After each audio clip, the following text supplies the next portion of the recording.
လူတိုင်းသိဖို့ကောင်းတဲ့ဘာသာရပ်တစ်ခုပေါ့နော်ဒါကြောင့်မလို့ကျောင်းဒီမှာဆိုရင်မူလာတန်းမှာတင်နေပေါ့မျိုးပုံစံမျိုးစုံနဲ့တင်ကျို့နောက်နိုင်ငံကြီးမှာဆို heart appreciation ကိုပဲကလေးတွေကိုစာသင်မလို့တင်တယ်မူလာတန်းမှာတင်အဲ့တော့ပြန်ပြောရရင်မူလာတန်းပညာသင်ကြားရေးဆိုတာလူတစ်ယောက်ရဲ့ဘဝမှာတည်တိုက်တာဒီအခြေခံလေးပေါ့နော်တည်တိုက်တဲ့အခြေခံတည်တိုက်တဲ့လူတစ်ယောက်အနေနဲ့ဒီ moral အနေနဲ့ပဲဖြစ်လူတစ်ယောက်ရဲ့ဘဝအမြင်အတွက်ပဲဖြစ်တဲ့အခြေခံတည်တိုက်တယ်ဆိုတာအမှန်တမျှကိုမူလာတန်းမှာတင်ဟုတ်နည်းလေးတင်တယ်မှာတဘာဝဖဝင်းချင်းအကြောင်းတို့နော်အနုပညာ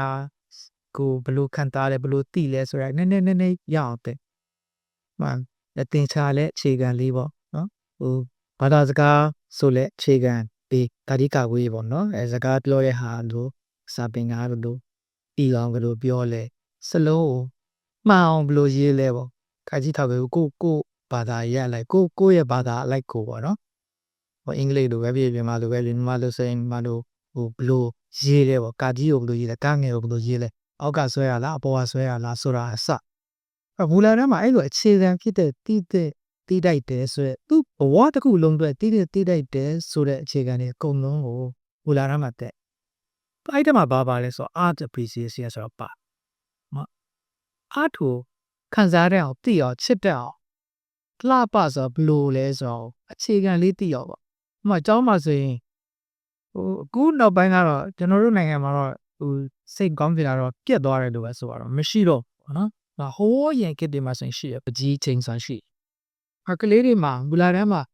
PT ချင်းဆိုတာဒီကာယလေ့ကျင့်ခန်းဘာညာနဲ့အချိန်ရှိတယ်လို့ပကြီးချင်းဆိုတာရှိတယ်နော်စော့ရဲ့အချိန်မှာလည်းအဲ့လိုတစ်တုံးလေးတွေနဲ့တုံးလေးကိုခတ်ထပ်ပြီးစီတာတို့ကာလာချက်တွေကိုပြင်တာတို့နော်ရှွန့်ရောင်စုံနဲ့နေတာတို့အယောင်စုံတွေမျိုးစုံနဲ့ရောင်စုံခဲတံတွေချပြီးသားကြီးအဲ့စက်ကူပေါ်မှာရှောက်ချစ်တာတို့စုပ်တန်းနဲ့ပကြီးရေးတာတို့အဲ့ဒီဟာတွေအကုန်လုံးဟာရဲ့ခြေတန်းတွေကိုသိအောင်အဲ့ဘာလဲဆိုတော့လူဟာသူကြီးလာရင်သူဘာဖြစ်မလဲဆိုတော့မသိဘူးသူဆရာဝန်လုပ်တဲ့သူလည်းဖြစ်မယ်အင်ဂျင်နီယာလုပ်မယ်မော်တော်ကားမောင်းမယ်workshop လုပ်မယ်ဈေးရောက်မယ်ကုန်တယ်လုပ်မယ်ဘာပဲလုပ်လို့ခုနပြောတဲ့အခြေခံလေးတော့သိဖို့လဲတဘာဝကြီးကဘယ်လိုလဲဆိုတော့ဗောနော်အဲ့လိုအခြေခံလေးတွေသိဖို့ဆိုတဲ့မှာအနုပညာတွေပါအဲ့တော့မှ तू တဘာဝကိုနားလေတယ်တဘာဝကိုချစ်တတ်တယ်အနုပညာပစ္စည်းတွေဆိုတာလေတန်ဖိုးထားရတယ်အဲ့ value ပေါ့နော်တန်ဖိုးထားရတယ်လှတယ်ဆိုတာချစ်စရာကောင်းတယ်ဆိုတော့သိရအခါပါဘာကိုမျောလင့်လဲဆိုတော့လူတွေက तू ဘာလုပ်ပဲလုပ်လို့ तू သိရဲ့ तू မချက်စည်းဘူးပေါ့လွယ်ကူနော်ရိုးပဲပြောရင်bus ကားတွေဒီအများသုံးဒီ public transportation မှာရှိရထားတွေတွိုင်းဆိုကျွန်တော်တို့ခေတ်ကခိုင်ကုန်နေအလကားမင်းဓာတ်နဲ့ခွဲတစ်ခဲ့တာတော့မော်တော်ကားကြီးလမ်းမှာလှနေစေစိတ်ပြားကြီးနဲ့စင်းနေဖြစ်အောင်ချစ်ခဲ့တာလို့ဆိုတာသူတစ်ဖက်မှာတက်ကနာတွေကတော့အများကြီးပေါ့နော်သူပုံမတီးရလာဆင်းရဲတဲ့အခါမှာသူရဲ့ဆင်းရဲတာကိုမခံနိုင်ဘူးသူအဲ့လိုသူဖောက်ပွဲခြင်းတဲ့အခါမှာသူမျိုးစုံနဲ့ဖောက်ပွဲအောင်ခုနကတွေကို short ဖြတ်စီးတာတဲ့ဒါပေမဲ့ခုနပြောတဲ့ art appreciation ဆိုတော့မင်းထဲမှာတည်ချာလေးတင်လိုက်လို့တည်သွားတဲ့အခါကျအဲ့လိုအလှပပစ္စည်းဆိုတန်ဖိုးထားရတယ်ဆိုရက်စိတ်ကလေးပါသွားတယ်အဲ့ဒါပါသွားရင်သူကလွယ်ပဲပြောရရင်တို့ကလောကကြီးကိုလှအောင်မိုင်းကန်တီးရဲ့အထက်မှာပါလာတယ်ပေါ့နော်အ ਨੇ ဆုံးတော့ချက်စည်းရင်တဲ့သူတွေမဟုတ်တော့မယုံရင်ကြည့်ပေါ့အခုဒီနေ့မှာဖြစ်နေတဲ့ဟာတွေမှာလဲလူတွေကထပ်ပေါက်မြန်လို့ရတဲ့သူတွေလူပညာဆိုတာကိုတန်ဖိုးထားတတ်တယ်ဆိုတော့အဲ့စိတ်ကြီးကျွန်တော်အကြီးအကျယ်ကြီးကိုပြောအောင်တော့ရိုးပဲပြောတာအဲ့လိုစိတ်သေးနည်းနည်းရှိရဆိုရင်တော့မှဦးနဲ့တော့လို့ချက်စီးရဆိုတဲ့အလုပ်ကိုလွယ်ကူမလုပ်ဖြစ်အဲ့ဒါကြောင့် art appreciation ဆိုတာရေးကြည့်ရပဲပြောကိုခမည်းလဲ architect ပဲဟုတ်တယ်မလားနော်ကျွန်တော်တို့ architect တွေကကျောင်းသားဘဝမှာပကံသွားရတယ်ဟုတ်ပကံဖျားတွေသွားရဆိုကျွန်တော်တို့ကပကံဖျားတွေကိုကဗုဒ္ဓဘာသာတွေမဟုတ်လေတောင်းကားတွေကဟုတ်တယ်မလားဘာသာစုံကူပဲဘာသာမဲ့ရောဘာသာစုံမျိုးတခြားဗုဒ္ဓဘာသာမဟုတ်တဲ့သူတွေလည်းပါပဲသူတို့ကဖျားတွေကိုဗုဒ္ဓဘာသာတွေကိုယ်တိုင်လည်းဖျားတွေကိုကျွန်တော်တို့က ဖျားကွာရှစ်ခိုးတယ်ဆိုတာမျိုးတဲ့ဒီဟာတွေအမှုပညာပစ္စည်းတွေဟိလားဒါရှေးကကျွန်တော်တို့ရဲ့ရှေးဘိုးဘေးပြည်နေရတီဆောက်ခဲ့တဲ့ညနိုးဆံမိုးထားတဲ့ပစ္စည်းတွေတို့ကျွန်တော်အဲ့လိုမြင်ပြီးတော့တကူးတကသွားကြည်ရဟုတ်အဲ့ဒီအချိန်မှာတတိထားကြည့်ရင်အဲ့မှာနိုင်ငံသားတွေကျွန်တော်တို့ခေတ်ကလာကြတာပြည့်မှာပေါ့နော် tourist တွေပါတွေလာကြတယ်ဆိုတာနော်ဟိုဂျပန်တွေရောအမေရိကန်တွေရောဥရောပတိုက်သားတွေရောဘာတွေရောညာရောကျွန်တော်တို့ဟိုဗာလီမင်းမသိတဲ့သူမျိုးတွေပကံဆိုရင်တကူးတကပါကြည့်ကြမာဒီယာပကံအဲ့လူတွေအကုန်လုံးဟာအနုပညာသမားတွေမဟုတ်ဘူးလူတိုင်းကလူပညာသမားတွေလူတိုင်းကသမိုင်းပညာရှင်တွေလူတိုင်းက architect တွေအဲ့လိုမဟုတ်ဘူးလူတွေကသူ့အကုန်တယ်ကြီးလဲပါတယ်ပတ်စံရှိလို့ရှုပ်တဲ့လူတွေပါတယ်သူလုပ်ငန်းအမျိုးစုံရှိပဲဒါနဲ့သူတို့မှတူတာတခုကပါလဲဆိုအဲ့ဒီအလှပေါက်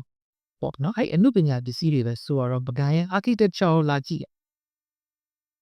တချို့သူတွေဆိုရင်ကျွန်တော်တို့က architect ကျောင်းသားတွေပေါ့ architect ကျောင်းသားတွေကျွန်တော်တို့ထက်အများကြီးပို့ပြီးတော့ appreciate လုပ်နိုင်တာကိုတွေ့ရသူတို့တကယ်လုပ်တာပကံပြားရတဲ့ဝင်သွားတဲ့ကောင်မှရှိတယ်အဲ့အတွင်း line တွေအတင်း line တွေအပေါ်ကအလင်းရောင်ပေးထားတဲ့ဟာတွေညနေတော်ကိုကြာနေတဲ့အရိပ်တွေအယောင်တွေနိုင်ရမှာထိုးထားတဲ့ဟိုရေးထားတဲ့ရုပ်တွေပကြီးတွေအဲ့ဒါလို့သူတို့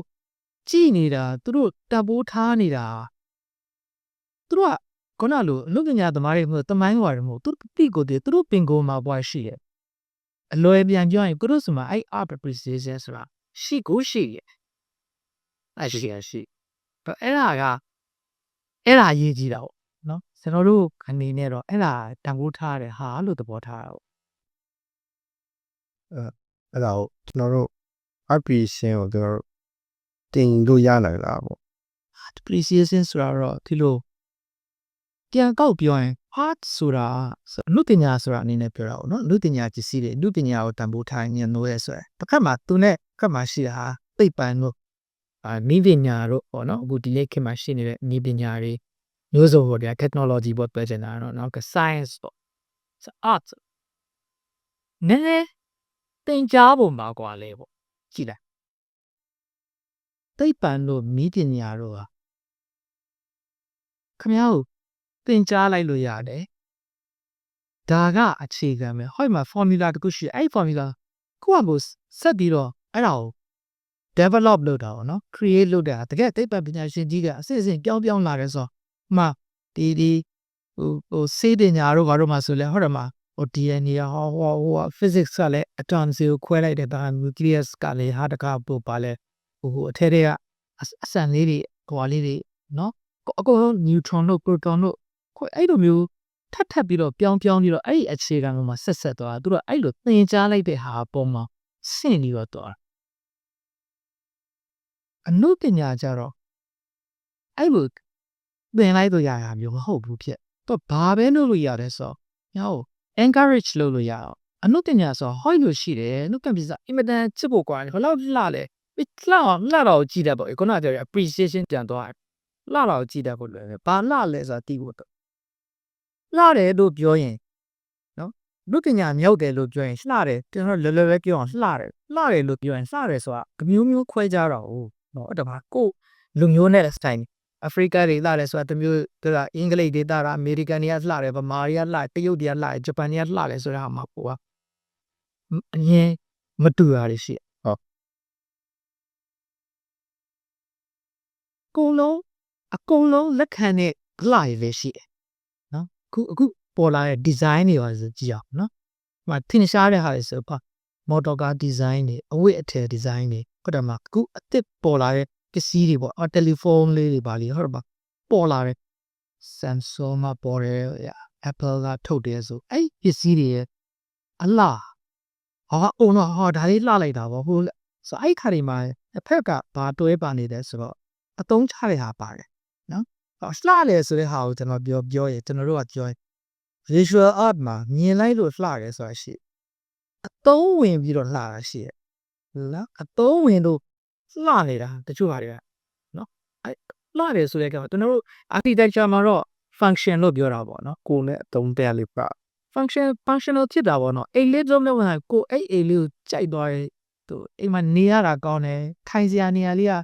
တာရရှိ coffee ဆိုင်လေးတဲ့ဝင်သွားလိုက်ရင် coffee တောက်ချင်တဲ့ပေါ်လာစိတ်ထဲမှာကျေနပ်သွားတယ်ဆိုရင်အဲ့လှတယ်ဆိုတဲ့ဟာမှာ function ဆိုတာပါတယ်နော်အသုံးဝင်မှုပါတယ်အဲ့တော့ခုနပြန်ကောက်ပြန်လှတယ်ဆိုတဲ့ဟာကိုကျွန်တော်တို့ preset လုပ်တယ်ဆိုတဲ့ကမှာအဲ့ဟာတွေပါတော့ပေါ့ဆိုတော့အဲ့ဟာတွေကုန်လို့ခုနသိပ္ပံနဲ့ art နဲ့ဘာခေါ်လဲဆိုတော့ art စီอ่ะမင်းတို့ experience နဲ့တော့အတွေ့အကြုံနဲ့တော့ခင်ဗျာလှတယ်ဆိုတော့မြင်မှာညားလိုက်ဒါကလှတာပဲဒါကတော့တိတ်တမျိုးဖြစ်နေတယ်ဒါလေးကတော့အချိုးသိမ့်မကြဘူးလားနော်ကျွန်တော်တို့ design မှာဒီ visual art မှာเนาะအမြင်ဆိုင်ရာနည်းပညာကိုကျွန်တော်ပြောနည်းပညာမှာတတ်မှတ်ထားတဲ့ principle တွေပေါ့နှုံးနေစံနေရှိရ principle တွေရှိရဒါတော့ကျွန်တော်တို့အကုန်သိပါတယ်เนาะprinciple for design တော့ရှိရနော်ဖြစ်လို့ဘာဆိုရင်နားတယ်ဘာဆိုရင်မလှဘူးပေါ့သုံးချိုးအချိုးဆိုရင်နားတယ်ပေါ့ဒီဓာတ်ပုံငါဆိုရင်ဓာတ်ပုံပညာကတင်နေရှိရမလားcenter မှာဆိုရင်မလှဘူးဘေးကိုone touch trade တိုင်းလှတယ် one touch profile ကပိုလှတယ်ဘယ်လိုဆိုရင်လှတယ်ဆိုရင်အခြေခံ principle တွေရှိတယ်အဲ့ဒါကအဲ့ဒီလိုတိကျတဲ့ဟာတွေက principle တွေကပြောလို့ရတယ်ဒါပေမဲ့တကယ်တမ်းကျတော့ဘယ်ရလာတာလဲဆိုတော့ခုန experience နဲ့ခင်ဗျားကို encourage လုပ်ခင်ဗျားသိအောင်လုပ်ဒါကိုသိအောင်လုပ်ဆိုဘယ်ပေါ်မှာသွားဆိုခင်ဗျား experience တာတော့အဲ့တော့ design အကြောင်းပြောရင်လှတဲ့အကြောင်းနဲ့အရန်ခွာတယ်ရှိတယ်ကျွန်တော်ကဘသူ့ကိုမှနှိမ်နာတော့ဖြစ်တာတော့စတော့ခံစားလာခြင်းညင်ပုံခြင်းမတူတော့ပြောတာဟုတ်မှလောလောပဲပြောတော့ခစ်စားတဲ့ဘာ LV တို့ဘာ Burberry တို့အဲ့လိုပေါ်ရရှိတယ်နော်design တွေ fashion design မှာဆိုရှိအဲ့ design ဟာဆိုအဲ့ဒါကိုခင်ဗျားရဲ့အမြင်ကတိတ်ဝေးဆိုတော့ခင်ဗျားတိတ်ဝေးနာတီခေါင်းနဲ့တောတဲ့တောင်ထဲမှာနေတဲ့သူတို့ကအဲ့ဟာကိုနားလေဖို့တိတ်မလွယ်ဒါကြီးများလားပေါ့သူတို့ဆိုမှသူတို့မြင်တဲ့အလှသူတို့မြင်တဲ့ဟာလည်းမလှဘူးလို့ပြောတာဆိုတော့သူတို့အလှနဲ့သူတို့ရှိအဲ့တော့ပြန်ကောက်ပြောရင်အလှကို art appreciation ကိုကျွန်တော်တို့ကသင်ကြားတယ်ဆိုတော့ဘာအတွက်လဲဆိုတာရှိဒါကခင်ဗျား artist ဖြစ်ချင်တာနာလူပညာသမားဖြစ်ချင်တာခင်ဗျားကိုယ်တိုင် create လုပ်ချင်တာခင်ဗျားဖန်တီးထုတ်လုပ်ချက်လူပညာပစ္စည်းတွေကိုဖန်တီးထုတ်လုပ်ချင်တာလားဒါမှမဟုတ်ခုနကပြောသလိုကိုဘဝကိုကြည်နပ်တာဘဝကိုကြည်နပ်တဲ့ထဲမှာအလှကိုကြည်နပ်တာပါတယ်ဟုတ်တယ်မလားလူတွေကဆိုတော့ကျွန်တော်တို့ကဘယ်လိုခေါ်လဲ New York နဲ့ကျွန်တော်တို့တော့ရလာတယ်ကျွန်တော်တို့ဂျွာမီးမရှိရက်စစ်မီးဆိုတော့အခုတောင်မှမရှိသေးဘူးအခုတိမရှိသေးကျွန်တော်ရွာမော်တော်ကားမရှိဘူးကျွန်တော်တို့ရွာကိုသွားနေဆိုရင်ဒီတင်မောလန်းကနေသွားရင်တင်မောကအဲ့ဟိုတလောဆုံးသွားတဲ့ဆရာမောင်တောင်းဆိုတာကြားလိုက်မှရှင်တပြားဆရာမောင်တောင်းပေါ့နော်သူတို့ရွာပြင်ရွာဆိုတာရွာကြီးအဲ့ရွာကြီးမှာဆင်းပြီးတော့ကျွန်တော်တို့2မိုင်လောက်လမ်းလျှောက်အဲ့တော့မှကျွန်တော်ရွာလမ်းလျှောက်အကုန်လုံးလျှောက်ပါကြောက်ဒါမှမဟုတ်ရင်အဲ့မှာတမန်နဲ့လာကြတယ်အဲ့တမန်နဲ့ရောက်တယ်ဆိုအဲ့လိုနေရာမှာနေရတဲ့သူတွေပေါ့နော်ကျွန်တော်တော်ကြီးပဲသူတို့တွေကလည်းသူတို့ဘောအောင်သူတို့ချစ်တတ်တယ်သူတို့က update ကြိုက်ခိုင်းတော့အဲ့အေးရှိမှခိုင်းလာကျွန်တော်တို့အိမ်ရဲ့ရှေ့မှာဘာမှမရှိမာတင်ကုတ်လေးရှိအဲ့ဒီမှာကွက်လက်လေးရှိအဲ့ကနေကဟိုဘက်လေကွင်းနေမြင်ရတာယိုးကြီးကိုမြင်ရနေရအဲ့ဘက်ကိုဆင်းလာဆိုညနေဆိုအဲ့နေကြီးကြရချင်းမှာဒါတော့လူထုံးစံဝါပြတိတယ်မှာအဲ့လိုချင်းဆိုနေဝင်ကြီးတရောဘာခေါ်လဲတရိုးတီဖြစ်တဲ့အချိန်ပေါ့လူကလေလွမ်းတယ်လို့ဒီလွမ်းတယ်လို့တခုခုလှုပ်ချင်တယ်လို့ရက်သမားကြီးဆိုရက်တော့တဲ့အချိန်ပေါ့အဲ့ဒါမျိုးပေါ့သိလားအဲ့အချိန်လေးဆိုအဲ့အချိန်ကဘာလဲဆိုအဲ့နေလိုကြီးနဲ့သူစဘာတိနေကြတဲ့အဲ့ကိုယ်ကိုဖြတ်ညာဒရိုးချင်းတိတ်တို့ဘယ်လိုပေါ့လဲအိမ်ဘေးသားနွားတင်းကုတ်ကြားနေချက်နေနေရတယ်အဲ့အလားစနေတာအဲ့ဒါလေးထိုင်ကြည့်ပြီးတော့ဘဝကိုကျင်တယ်အဲ့လိုနဲ့ပဲတည်သွားကြတယ်ပေါ့မိုးရနေဆိုသူတို့ကျင်နေပြီးတော့သွားတာအဲ့အထဲမှာပဲအလှရရှိတော့သူတို့ဘာခေါ်လဲအဲ့ဒီရွာသူရွာသားချင်းအိမ်တော်ပြကြမယ်ကြကြမယ်သူ့ရွာသူက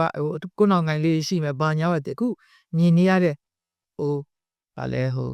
ခုနာမည်ကြီးတဲ့ဘင်းတိုင်းဝဲမှာ Justin Bieber တို့ဘာ Taylor Swift တို့ဘာလို့လဲသူတို့မသိဘူးမြင်စရာလို့သူတို့ခလောက်လည်းမသိဘူး Naomi Campbell တို့အခုပါလဲ LZ တို့ပစ္စည်းတွေတွိုင်းတယ်မသိဘူးဒါပေမဲ့သူတို့အနာနဲ့သူတို့နေတယ်ဒါမှောက်ခံစားရတာပဲသူတို့ခံစားတယ်ဒါပေမဲ့သူတို့သိတယ်သူတို့အဘာဝအဲ့ဒါ instinct ကနားတဲ့ဟာကလူမှရှိပြီးသားအဲ့ဟာရှိနောက်တစ်ခုကတော့ contact ပြောတဲ့တို့ create လုပ်ချင်တဲ့တူပေါ့နော်ခင်ဗျာကဖန်တီးမယ်ပေါ့အမှုပညာကိုခိုင်းအဲ့လိုလူတွေရတော့ကြာနနာကိုပြီးမှဖြစ်ဘာဖြစ်လို့လဲဆိုတော့ creativity ဆိုတာဘယ်ကနေလာလဲဆိုတော့ခုနကပြော appreciation ကောင်းမှ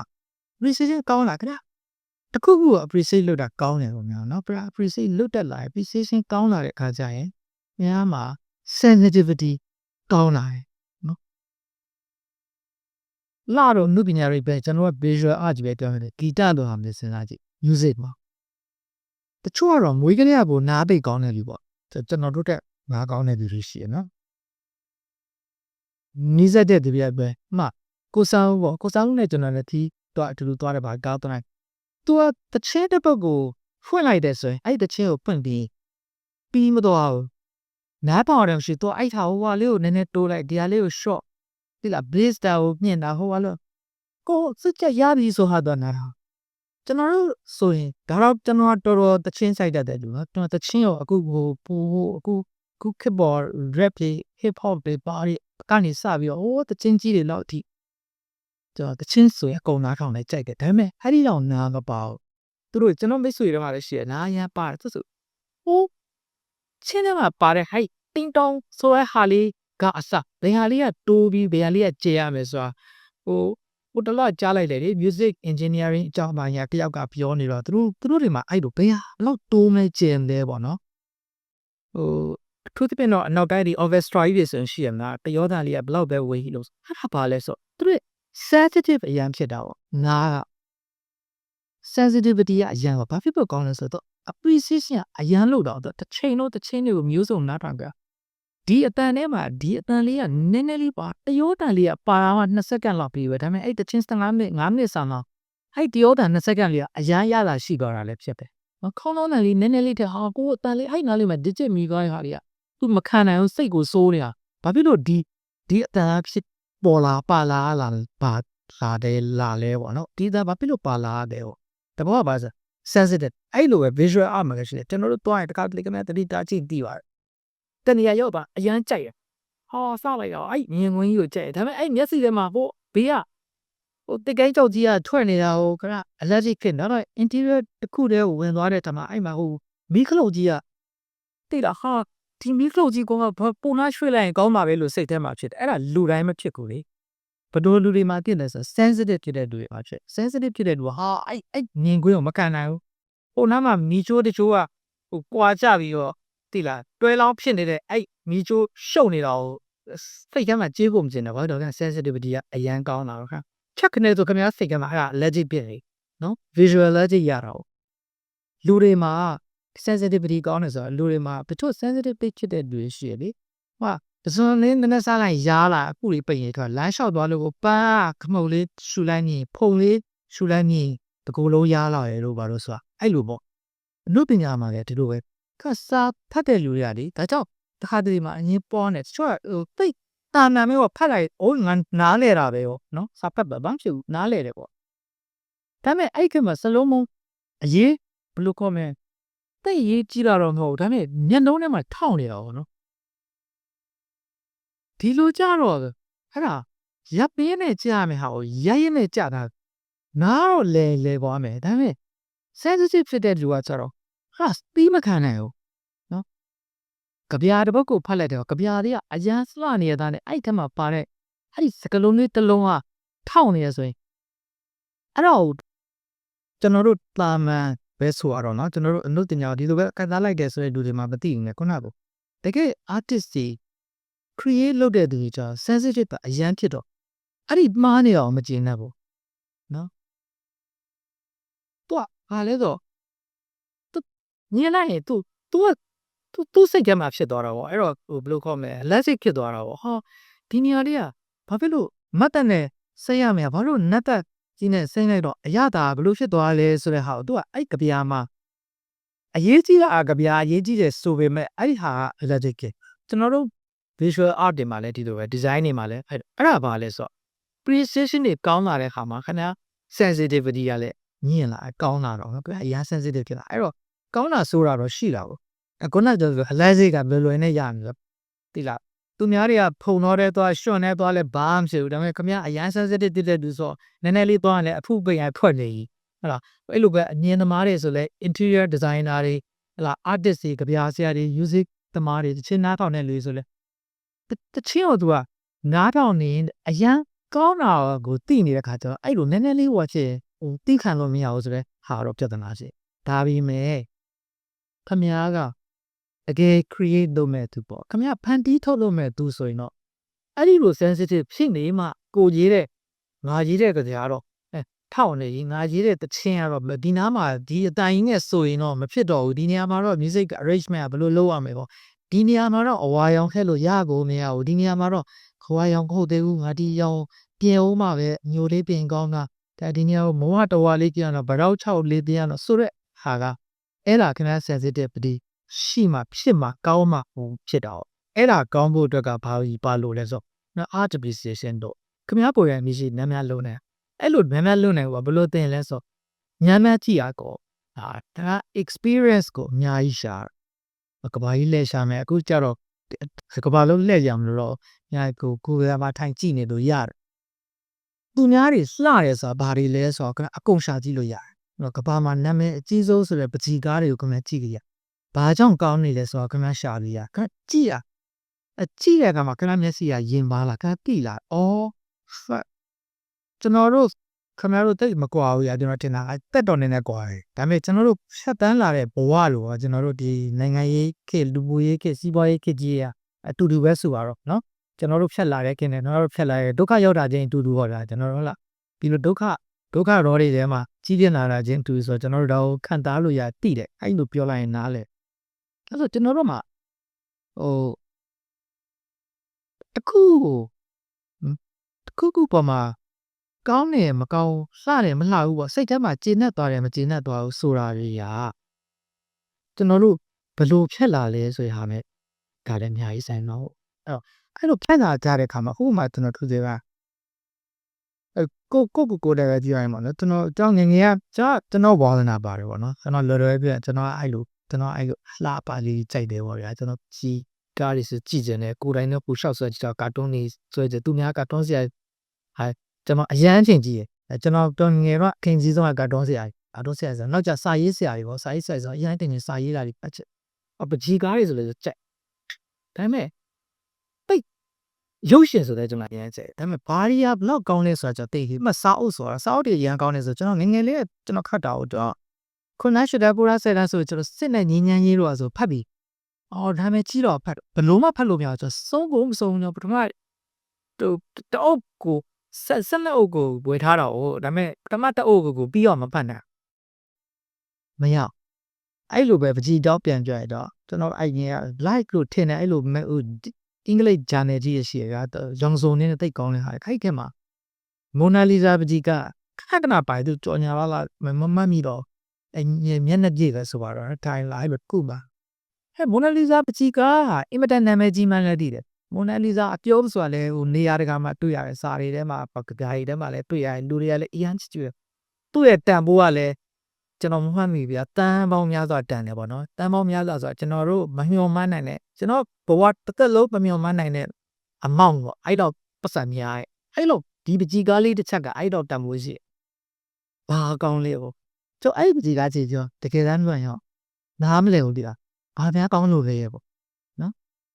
ဒီလောက်ပဲလားပေါ့ဒါဘာကောင်းလဲပေါ့အဲ့တော့ဘာလဲဆိုတော့ကျွန်တော်ကအဲ့ဒီ experience အဲ့အတွေ့အကြုံတွေအဲ့လိုမြင်တာတွေမများတဲ့အခါမှာကျွန်တော်တို့ကဒီကောင်းနေဆိုတဲ့ကောင်းတော့ဥမာ self command ဆိုရမ်းဆိုင်တဲ့ Mondrian ပကြီးကားကိုအကွက်လေးပါလိမ့်စီဗျာMondrian ပကြီးကားဆိုကြည့်လိုက်ရင်စတွေ့တော့ဆိုငယ်သေးတော့အဲ့တော့ကျွန်တော် chicken pura လောက်ပဲရှိအောင်10တန်းလောက်တော့ရှိပြီထင်တယ်တန်းရှိဘူးလားဒါဆိုတနေ့10ကားလောက်တော့ရေးလို့ရပဲတော့ထင်တယ်လေအဲ့ဒါစော်ကားနေအောင်တည်ရပါဒီစရာငါ့ကို तू က10တန်းပြီဒေါ်လာ10တန်းဆိုငါတသန်းပဲပြီးပေါ့တသိန်းပဲပြီးရေးလိုက်ချင်သေးတယ်တို့တော့စိတ်ထဲမှာအဲ့လိုမျိုးပေါ့ဒါစောကားကြီးပဲဘာလဲဆိုတော့ကျွန်တော်တို့ဟာအဲ့အမြင်တွေ့ကြုံဖြစ်တာဘာတောင်းနေလဲဆိုတော့ကောင်းကောင်းမသိဒါပေမဲ့ဘယ်ထားမှသိလားဆိုအဲ့ဒါတွေကို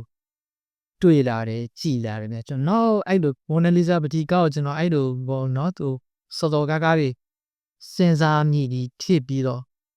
နှစ်20အောက်ကြာနှစ်30လောက်ကြာတော့မှာကျွန်တော်အဲ့ကြီးကအကြောင်းအားလျော်စွာတင်ရတော့ အပြင်မှာနေဘူးလားအဲ့အချိန်မှာကျွန်တော်အတွေ့အကြုံတော်တော်များနေနင်းတဲ့ကောင်အဲ့ဒီကားရှိမှာတော်တော်နဲ့ပေါ့တကယ်ကြိုက်နော်အော်ဤသူကရှေ့ဒါပေမဲ့ကျွန်တော်ခဏပြောပြဖို့ခဲ့တယ်အဲ့ဒါခင်ဗျအဲ့ဟာကိုသိဖို့ဆိုရင်ခင်ဗျအဲ့ဒါကိုကြည့်ရဟိုဘာသာရေးမှာပဲရှိတယ်ပေါ့ဗျာခင်ဗျဟိုဗာလဲဟိုညံတလင်းပွင့်နေလို့ပါလို့ဆို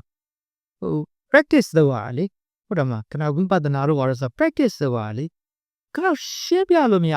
ယုံနဲ့နန်းနဲ့ကဘယ်လိုဖြစ်လို့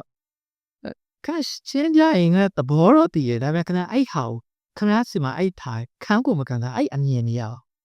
အနုပညာကြီးစီရတယ်အဲ့လိုခုနစစ်တဲ့ညဉ့်ညကြီးလို့ကျွန်တော်ပြောလိုက်ပြီးတော့ကြာကောက်ပြောရင်စစ်တဲ့ညဉ့်ညကြီးကျဘလို့ဖတ်ကျွန်တော်ကြိုးစားဖတ်တယ်ကောဆိုဒီလောက်ကောင်းတယ်လို့နာမည်ကြီးရဟာကိုလေတော့ဒါပေမဲ့အဲ့အချိန်မှာကျွန်တော်တခြားရဲ့အဲ့ကရွှေရောဆိုတော့အကုန်လုံးနီးသူအဲ့ခင်မှာရေးဘူးကားသမျှကျွန်တော်ဖတ်ဖူးတယ်ဟောနော်တော်လာဆွေအကုန်ဖတ်ဖူးတယ်တိတ်ခိတ်မြင့်ဆိုကျွန်တော်အကုန်ဖတ်ဖူးတယ်ကြည်ရေးဆိုအကုန်ပေါ့ကျွန်တော်မြင်လက်လန်းမိတဲ့မြောက်ပေါ့ကျွန်တော်စက်ကမ်းမှာတော့အကုန်ပဲပေါ့ကုန်ပြီပေါ့ရှားတို့ဖတ်တာလေဟဲ့လိုတော်ဖတ်စစ်နေနေကျွန်တော်ဖတ်လို့နော်အဲ့လူနာမယ်ဒီမှားတာဘူးကျွန်တော်စိတ်ကမှာဒါတော့သူကစာအုပ်လေးပါတယ်ဟိုလူအမီစင်းလေးပါတယ်အော်ဘော့စကိုစကီဆိုတာနီကိုလေးဆိုတာဘလူကီယာဘလူနာတာရှာဘလူအန်ဒရီဆိုတာဘလူဟဲ့မရဘူးတွဲပစ်ကိုတဝက်ရအောင်မဖတ်နိုင်သူပဲနေတာနောက်ကကြိုးစားဖတ်မရအောင်နောက်ကြတော့ကျွန်တော်10တန်းနှစ်လောက်ရောက်တော့အဲ့ဒါ86 89လောက်ကျတော့ဟဲ့လိုပဲအကြောင်းအားရောဆိုတာโอเคကျွန်တော်ထောက်တာလောက်မှဖတ်ဖို့ကြိုးစားတယ်နောက်ဟုတ်တယ်ကျွန်တော်တိတ်တော့မှတ်ပြီးတော့အချိန်တော့တိတ်မှာဒါပေမဲ့ကျွန်တော်ထင်တယ်6တန်း10တန်းမှာအဲ့တက်တော့မကြည့်သေးဘူးတက်ကတူမရောက်ဘူးသိကြတယ်ကျွန်တော်6တန်းတော့ဖြစ်မယ်လို့ထင်တယ်အဲ့ခေတ်မှာ6တန်းတော့ဖြစ်မယ်လို့ထင်တယ်ကျွန်တော်ဖတ်ရတာပေါ့နော်ရန်ဖတ်မိအချိန်တော့တိတ်တော့မှတ်ပြီးထားခဲ့ပါမဲ့တော့တိတ်အရန်ကြီးတော့မကြီးသေးဘူးဒါပေမဲ့အရွယ်တော့နည်းနည်းစရောက်သွားပြီအဲ့ချိန်မှာပြန်ဖတ်တဲ့အခါတော့ရက်လို့မရအောင်စောက်ကိုရက်လို့မရအောင်တော့ပြီးကြလားအပိခတ်ကစားပါညာဒီတခုကိစ္စရှိတော့တွားတယ်လဲတယ်ပေါ့တငယ်ချင်းတွေပေါ့မဟုတ်တာအကုန်ရှောက်လို့ဘာညာလဲပတ်ပျော်ပါပြီးပြန်လာရင်တော့စောက်ကိုဖတ်ဖို့ပဲအဲ့တနော်စလုံးမပြီးမချင်းရောကျွန်တော်ဖတ်ပြီးပြီးသွားတော့မှဟင်းချနိုင်အဲ့ကြတော့မှကျွန်တော်ဟိုတခြားဟွာရီဟိုတခြားအလုပ်ကိုဆက်လုပ်မယ်နေပေါ့တခြားတာအုပ်တွေဆက်ဖတ်နိုင်အဲ့လိုမျိုးဖြစ်တော့တော့ဘာလဲဆိုတော့အဲ့ဒါအတွေ့အကြုံနော်အဲ့ဟာတခုတော့တို့အဲ့လိုအတွေ့အကြုံအဲ့တော့နုပညာပစ္စည်းခံစားနိုင်တယ်သိနိုင်တယ်ဆိုတော့ဘာလို့လဲဆိုတော့တွေ့ကြုံလို့တော့ခုနလို grade လုပ်မယ်လို့ဆိုရင် pieces စင်းနေလို့ကိုလူရဆိုရင်စကလီတွားလီယာကြည့်ခင်ဗျာလူတိုင်းကထွက်နေတာဘူးတမယာရရင်ဘာလာနေရလဲဆိုတော့တတိထားပြီးကြည်တာပေါ့ဆိုတော့အဲ့တတိလို့တာပေါ့နော်ဟိုပြောရရင်တော့ဒီဟာပဲပေါ့နော်ခင်ဗျားရဲ့စိတ်ကဘလောက်ပါရင်စူးစိုက်ဒါတည်းကဘာလှနေရလဲတခါတလေမှာခင်ဗျားစိတ်တွေမှာမျိုးတုံးမြတ်တဲ့ဖြစ်နေတယ်မသိမကြိုက်ဘာလို့မကြိုက်ဘူးဖြစ်တီဗီမှာကြော်ညာလာပဲဖြစ်ရုပ်ရှင်တကားကိုကြည့်ဖြစ်စာတချို့ရုပ်ရှင်တွေဆိုကြည့်လိုက်လေပါလို့ Redford ကို Robert Redford ကြိုက်တဲ့ရုပ်ရှင်ကကျွန်တော်ရုပ်ရှင်နာမည်ပြတာ Rivering Through ဆိုတာသူဟိုနာမည်ကြီးနေတာ Brad Pitt ကိုစတင်တဲ့ကားလို့ထင်တယ်ဟဲ့ရုပ်ရှင်အရင်ရောတော့မဟုတ်ဒါပေမဲ့ရုပ်ရှင်တစ်ခုလုံးရဲ့ညီဝင်နိုင်အကွက်တိုင်းကလှအဲ့တော့ကတဘောပါရုပ်ရှင်ဟိုဘာ cinematography တို့ဘာလို့ဘာခေါ်လဲ director of photography တို့ဘာလို့ရှိရမလားသူတို့ဘာလုပ်တာဆိုတဲ့ movie နော်လှုပ်ရှားနေရဒါပေမဲ့အဲ့ကတိုင်းမဲ့ဆိုတော့နော်အဲ့အပွက်တိုင်းကလှနေမယ်ဘယ်တော့မှဟို composition အောက်ဟဲဆိုတော့ရှိလို့ရုပ်ရှင်နာမည်ကြီးတဲ့ရုပ်ရှင်တွေဆိုရင်အဲ့ဒါကြည့်လိုက်သူတို့တွေကတော့ဝင်လာတဲ့ဟာထွက်သွားတဲ့ဟာအဲ့မှာအဲ့ composition အကုန်လုံးကလှအဲ့တော့ခုနပြန်ပြောရင်တော့အဲ့ဒါတွေအကုန်လုံးကတွေ့ကြုံဟောအဲ့ဒါကိုစူးစမ်းပြီးတော့သိအောင်လုပ်တာအဲ့တော့ကသိပြီးကျင်တယ်အဲ့ဒါမျိုးအသွေးစင်းကောင်းကျင်တယ်ဆိုရင်တနေရာရောက်ရင်တွားရင်လာရင်လည်းရွှေတစ်ခုစီတော့မဖြတ်ကနေလို့ဖြစ်သွားရွှေတုံဖြားပေါ်တက်သွားဟာအရာကျွန်တော်ဆိုဘယ်စင်သွားဟုတ်တော့နော်ကြိုက်သွားတယ်ဘာကြိုက်နာလဲဗောအဲ့မှာဘာကြိုက်ဖျားကြီးက mass ကြီးနဲ့အဲ့ volume ကြီးနဲ့ဟာဘောဒီလာကောင်းကင်ကြီးနဲ့ဒီဘက်ကအနာကူရီတိုက်တွေနဲ့ဟာဖျားရတဲ့လူတွေကcolorful ဖြစ်တဲ့လူတွေကအဲ့ဒီမှာရှိနေတယ်အဲ့တော့အဲ့ဒါကို appreciate လုပ်တာပါဒါပါ okay ဆရာဝန်နဲ့ပြောတယ်အဲ့ဒီဟိုနောက်ပွဲကအကြောင်းရအေးဟာကဟုတ်တယ်မလို့ပစ္စည်းတစ်ခုရဲ့ RAM ပူတမိုးတက်သွားတဲ့ဟာ အဲ့ဒါကလည်းဆက်နေအောင်ခုနကကျွန်တော်ပြောတဲ့ဟိုစစ်နဲ့ငင်းငန်းရေးတို့မိုနာလီဇာတို့လိုပဲပေါ့နော်သူတို့တွေကနှစ်ခုရှိရပေါ့ဘန်ကတော့သူ့ background နော် background တော့ဘာတမ်းမိုးရှိရဲဆိုတဲ့ဟာကိုလည်းမှန်တယ်ပြောရင်ကျွန်တော်တို့ခုနစေတကုံဖျားတွေ့ဆိုရှူကုံဖျားနေပြီးတော့တောင်ဘက်မဟုတ်ပေါ့နော်မြို့ဘက်မဟုတ်လို့ခေါ်တယ်တောင်ဘက်မဟုတ်ကတင်ဆင်းလိုက်ရင်အဲ့ဝဲရမှာကွာရှိရရင်းတော့ဒိုးမာစီယုံနှစ်စင်အဲ့မှာပွဲလုပ်တယ်အဲ့စစ်စင်းချင်းတိုက်လေးရှိတယ်အဲ့မှာဆိုဒိုးမာစီယုံတခင်ကြီးရနာပြီးတော့ဒိုးမာတချင်းလေးဆိုကြပါဟိတ်တိုက်ကလေးရဆလာတယ်သူဘက်မှာဟိုတော်ဖျားလေးတို့အိမ်တို့အော်နော်ဟာလေဦးဒေါခင်ကြီးကူတို့နော်တပါစုဖျားလက်ကူတို့ပူလို့ရှိရနော်ဦးကင်ကိုရမဲပြီရှိရပေါ့ so အဲ့ဒီမှာ architecture အနေနဲ့ပြန်ဦးတန်းလို့လည်းရှိတယ်ဝန်ခုနပြောတဲ့သူဟို historical တွားရှိတယ်လေ background ရှိတယ်တကယ်ကိုရိုမိုင်းရဲ့တန်ဖိုးကြီးမှုကိုကျွန်တော်တို့သိတဲ့အခါထေကိုရိုနဲ့တန်ဖိုးထားတာနဲ့ထေကိုရိုမဲ့ကူကပင့်တယ်နေတာနဲ့အဲ့အချိုးအစားကြတဲ့ဟာနဲ့ကိုကျွန်တော်တို့ကဒါဥတော်မင်းပေါ့နော်ဥတော်မင်းရဲ့ဒီတုကလက်ရနော်အရန်တန်ဖိုးထားတာအဲ့တွားလမ်းလျှောက်ဘူးသွားပြီမယ်အဲ့ဒီဘက်ကနေကျွန်တော်တို့လမ်းလျှောက်သွားတာပါတယ်ဒီဆိုလမ်းလျှောက်သွားရင်လမ်းလျှောက်ပြီးတော့အဲ့နားကျရင်ခဏလေးတော့ရက်ကိုကြည့်ကျင်တာအဲ့နားလေးဝင်တိုက်ကျွန်တော်ခေတ်ကတော့တာမင်နာတွေပိတ်ထားတယ်အဲ့လေးဟိုလေအဲ့ဒစိတ်ကလေးလေးဖို့ရှိရမလားဒေါင်းဟိုလေးရေးရပစာအုပ်လေးရဂျိုးငက်ကလေးရပါဒူဒဇင်လေးရဆိုအဲ့ဒါလေးကတချိုးကြနေတော့ background ဘာရှိလဲဆိုတော့တခင်ကိုရိုမိုင်းဆိုတာရှိတယ်ပေါ့ဗျာနော်အဲ့ဒါသူရှိတယ်ပဲအဲ့လိုပဲခုနပြောတဲ့ history ကိုပြောရင်ကျွန်တော်တို့မှာတန်ဖိုးရှိတယ်ဆိုတာခင်ဗျာဆိုတော့လွယ်ပြောခင်ဗျာအင်မတန်ချစ်တဲ့အပွားနဲ့တဲ့ကျွန်တော်မှာဆိုကြည့်တော့ရှိပါတယ်ကျွန်တော်ကြည့်ပေါ့နော်ဆိုတော့ငငယ်ကြီးကကျွန်တော်တိတ်ချစ်တယ်ကျွန်တော်သူ့အရန်ချစ်တယ်ကျွန်တော်တောင်းပိတ်ပြီးဆိုအဲ့ခုနပြောတဲ့ယူအောင်သွားလို့ကြည့်တဲ့သွားပြီဆိုသူ့ရဲ့ကိုစိတ်ပတိလေးရှိတယ်နော်ပြောရင်တော့စိတ်ပတိလေးကအိုဟောက်နေပေါ့ဗျာအစ်စ်ဝယ်လဲဒီမှာကြောက်စိမ့်ပတိပလဲပတိလည်းမဟုတ်ဘူးညာရိုးစိတ်ပတိပဲဒါပေမဲ့အဲ့ဒါလေးကိုကျွန်တော်တန်ဖိုးထားတော့မတူဘူးပေါ့အဲ့ဒီမှာပဲတည်းရှိအဲ့တော့အဲ့ပတိလေးကိုကျွန်တော်အခုထိကျွန်တော်အိတ်ထဲမှာရှိတယ်ကျွန်တော်တွိုင်းပါလာတယ်ပေါ့အဲ့ပတိလေးကိုနှစ်ခါတလေကြာရင်ကျွန်တော်ပါလို့လဲဆိုအဲ့လိုဟိုနားလေးဒီနားလေးမှာချိတ်လိုက်တယ်ကျွန်တော်လွတ်တဲ့သပွဲရှိမှာကိုချိတ်တဲ့ဟာလေးရှိရင်ချိတ်တယ်အခါလေးကြာရင်ဘေးမှာပဲအဲ့လိုပုံလားသူ့အမြင်နေရတော့လှတယ်ပြီးတော့ထင်တယ်အဲ့ဒါလေးကိုကြည့်ရစက်တွေရှိတယ်ဗျာကျွန်တော်အခုဒီမှာစာရွက်တွေရှိတယ်ကျွန်တော်လှမ်းကြည့်လိုက်တွေ့တော့ဒီ90ရာခိုင်နှုန်းကျွန်တော်ဖတ်ပြီးသားပေါ့နော်မဖတ်သေးတဲ့ဟာရရှိတယ်အထက်ထဲမှာဒီလောက်ရှိသေးတယ်ဟုတ်တယ်နော်မဖတ်သေးတဲ့ဟာရင်အခုနောက်ပိုင်းဆိုပို့အထက်ထဲဟာဆိုတော်များနေဖတ်အောင်ဆိုပြီးထားတာဒီမှာတော့ကျွန်တော်အကုန်လုံးနေဖတ်ပြီးတော့ဒါပေမဲ့ကျွန်တော်ဒီနားကက်ရှော့သွားတဲ့ကျွန်တော်အဲ့ဒါလေးလှမ်းပြီးတော့ကြည့်တယ်ပြီလားစက်တည်ရရှိတယ်ပေါ့ကျွန်တော်အနေနဲ့ကျွန်တော်စာအုပ်တွေကိုမြင်နေရတာပေါ့စက်တည်ရရှိရလို့ကျွန်တော်ထင်အဲ့ကလေးလိုဟာမျိုးတွေပေါ့နော်အဲ့ဒါကတော့ခင်ဗျားရဲ့ပြန်ကောက်ပြခဏရှိရဲ့ sentimental value တော့ဒီလား historical value ဆိုတော့ဒီမှာဟိုပကံဖျားတွေမှာသွားတဲ့ခါမှာဟိုခုနကပြောတဲ့စိတ်ပတိလေးကိုမြင်တယ်ခင်ဗျားအမေရဲ့ပေါ်ဝါလေးပေါ့နော်ခင်ဗျားအမေဟိုငငယ်တော့တုံးတဲ့ပေါ်ဝါလေးကိုချိတ်ထားလိုက်ခင်ဗျားအိမ်မှာမြင်နေရတဲ့ဟာကြီးရှိပါရဲ့အဲ့လိုတန်ဖိုးထားတဲ့ဟာအဲ့လိုပဲခုနကပြောတဲ့ကျွန်တော်ရွာဆိုရင်ကျွန်တော်ရွာနေပြီးတော့ဟိုဘက်တရွာမှာကျွန်တော်ဦးကြီးပေါ့ဦးကြီးကဦးကြီးကျွန်တော်တို့ဦးကြီးခေါ်တာပေါ့နော်အမေရဲ့ကိုဆိုဦးကြီးတို့ရွာကနည်းနည်းထက်လျှောက်ရတယ်နောက်ထပ်တပိုင်းတော့ရွာဆိုအဲ့ထက်လျှောက်တဲ့ကံမှာလမ်းမှာချောင်းလေးရှိရောအဲ့ချောင်းလေးကိုသူကဇေယျကလေးတစ်ခုတို့တရားလေးလောက်တာအဲ့တရားလေးကိုအမိုးလေးလောက်တာကျွန်တော်အဲ့ဒါဆောင်းပုံလို့ခေါ်တယ်ဘာကြောင့်ခေါ်လဲတော့ကျွန်တော်သိမသိဆောင်းပုံလေးပေါ့အဲ့ဆောင်းပုံလေးကိုဖြတ်တဲ့ခါအဲ့ဒါလေးကအများလားသူ့စုမှာအဲ့တန်ဖိုးလေးတစ်ခုရှိတယ်ဘာလို့ဆိုကျွန်တော်တို့ငငယ်လေးကမြင်ခဲ့ရတယ်ခင်ဗျားငငယ်တော့ကစားခဲ့ရတဲ့ဟိုနေရာပေါ့ခင်ဗျားဟိုအိရှိကိုဖက်ကြည့်လိုက်တိုင်းတွေ့ရတဲ့မကြီးပင်ကြီးပေါ့တစ်ပင်ကြီးပေါ့အဲကျွန်တော်တို့ဆိုရင်အဲ့ဒါမျိုးတွေရှိရလေပင်ကြီးကိုမြင်ရတယ်ဆိုတော့အဲ့လို background တွေရှိအောင်ခင်ဗျားရဲ့ background ကတမိုင်းရပဲဖြစ်ဖြစ် sentimental ရပဲဖြစ်ခင်ဗျားတမိုးထားတဲ့ကသူလှတာတမျိုးတခြားလူတယောက်ကလာကြည့်တော့ဒါလားလို့ထင်တယ်ဒါပေမဲ့အညာနဲ့ဆိုင်နေစားတာရှိနော်ဥပမာအခုတော့မရှိတော့ဘူးဗျာဟိုတလောကဟိုကန်တော်မင်းထဲမှာရှိရဲ့စီးရကလေးရှိရဲ့ လူတိုင်းကအဲ့ဒါလေးကိုစီသူစီမှာဆိုရင်ပုံအဟောင်းလဲရှိနိုင်မယ်ပုံအစ်လဲရှိတယ်သူအဲ့ဒါလေးကိုပြလိုက်ကျွန်တော်တို့မှာဝမ်းမတန်းနဲ့ဖြစ်ရအရရလကငကိုဟာလေးอ่ะဆိုအဲ့တန်ဖိုးလေးရှိတယ်ညာသိလားဒါပေမဲ့ကျွန်တော်တို့တန်ဖိုးထားဘူးပေါ့ဗျာအဲ့လိုပဲ Jubilee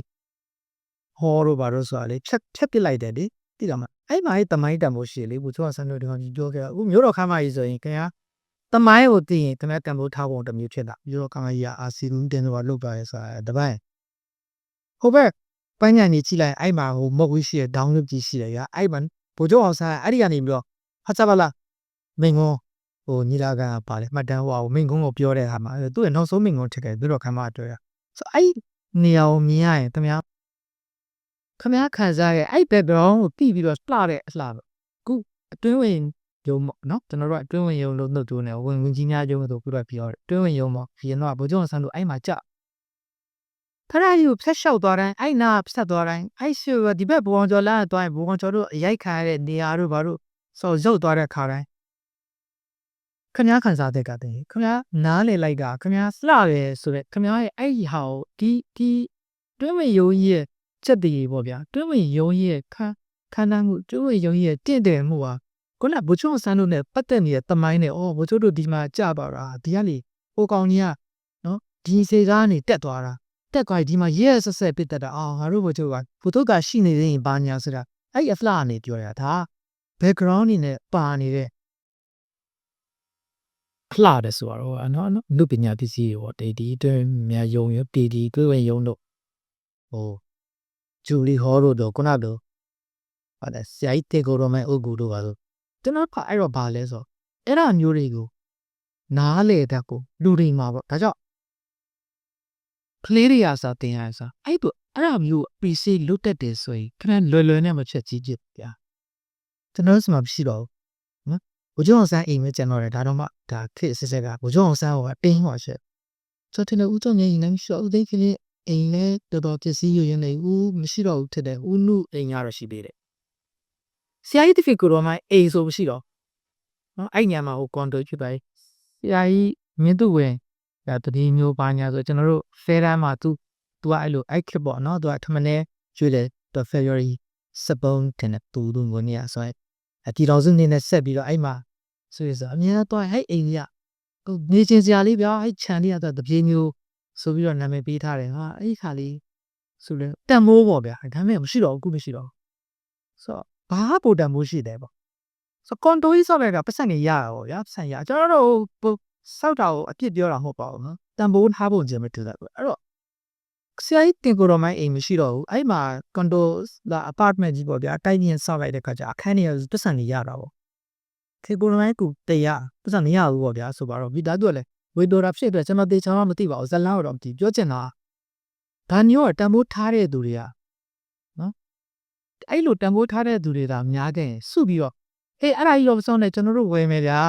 ဆိုရင်ဝယ်ထားရမယ်ဒါမှမဟုတ်တကယ်တော့အစိုးရလုပ်ရမှာပေါ့ဗျာလွယ်ပြောရင်ဟုတ်တယ်မလားအစိုးရနေပြီးတော့